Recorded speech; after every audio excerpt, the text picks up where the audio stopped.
Thanks for tuning in. This is the Chief Greasy Head Sprint Enduro in Alpine, Alabama on October 9, 2022.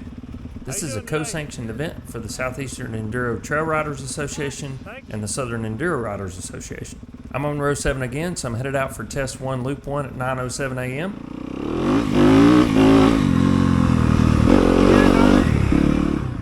It's a nice sunny day with high temps in the mid-70s, so we couldn't ask for a nicer day to race, but we haven't had any rain in almost 2 months, so it's incredibly dry and dusty. The dust will definitely be a factor in this race today.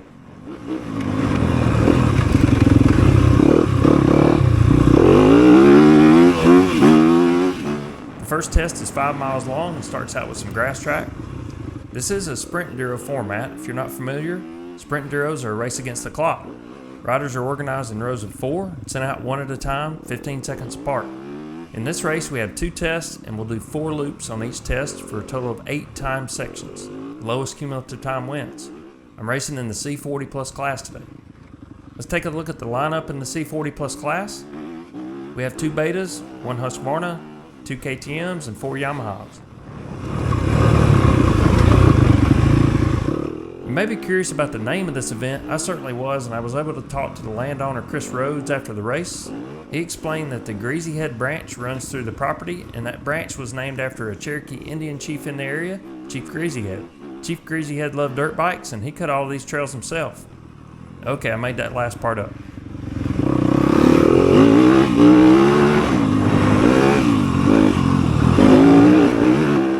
I'm trying out my newest camera today, the DJI Osmo Action 3. DJI has been making high-quality drones and cameras for years. They released the Osmo Action 3 on the same day that GoPro released the Hero 11 Black. I've always been a GoPro fan, and I typically buy the latest and greatest version of the camera each year, so you might be wondering why I'm trying another camera brand. I ordered a GoPro Hero 10 Black in the fall of 2021, and I ordered a GoPro Hero 11 Black just a few weeks ago. I returned them both to GoPro after only using them briefly. The GoPro 10 and 11 have a new GP2 processor that can record in extreme resolution and frame rates, but it produces extreme heat while recording. Once the camera gets to a certain temperature, it shuts itself down. My Hero 9 Black will record in 4K 30 frames per second until the battery's dead at well over an hour and a half, and just barely get warm. The 10 and 11 won't do that, so they're a step backward in my opinion.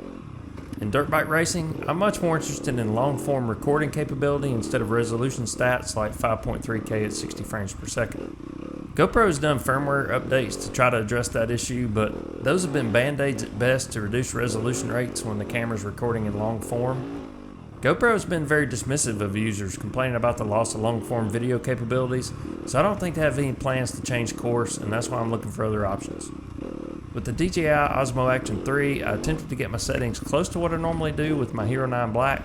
I'm running the camera in 4K resolution, 30 frames per second, with Rocksteady stabilization on. Rocksteady 3.0 is DJI's version of the GoPro Hypersmooth stabilization, and I'm using super wide field of view. The super wide field of view is 155 degrees of view, and that's wider than the super view option on GoPros. It does seem to have a bit more fisheye effect with the super wide view than what I'm used to. It makes the bike look narrower than it really is. It's not a huge deal, but I might try a different field of view setting next time I use the camera.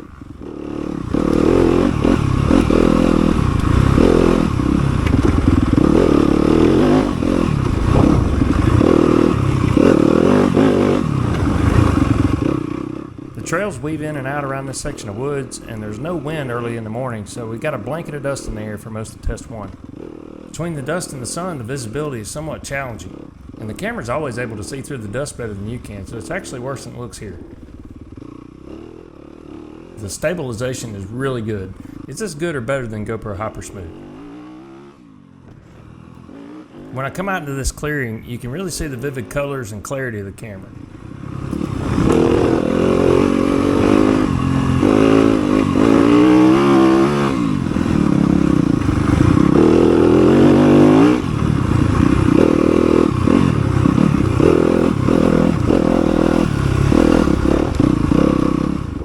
The sound is really good on the camera as well, but if you'll notice right here when I hit 3rd gear, you can hear some wind noise, and I don't really notice that with the GoPro.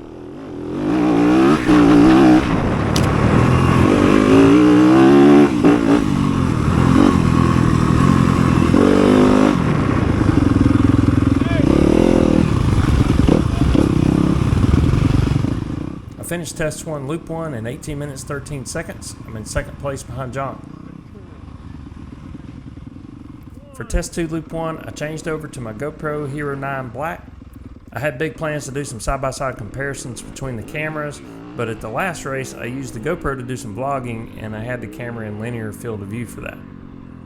I forgot to change the settings back to super view for this race, and all of my video from the GoPro is this cropped view. Due to that, I can't really use the GoPro footage. I'll do the comparison next time.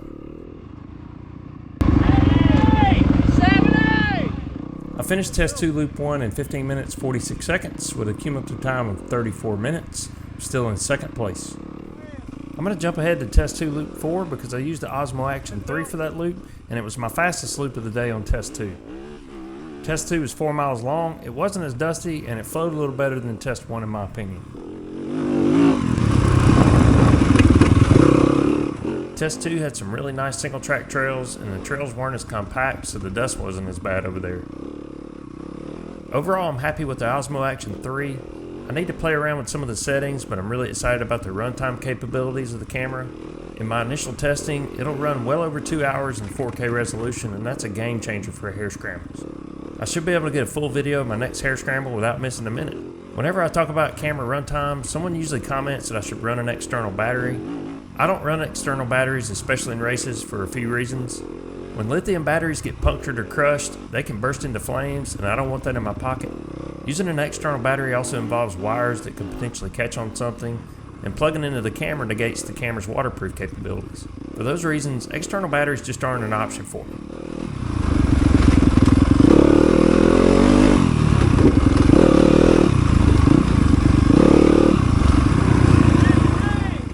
With 2 tests and 4 loops each, there were 8 times that went to the cumulative time.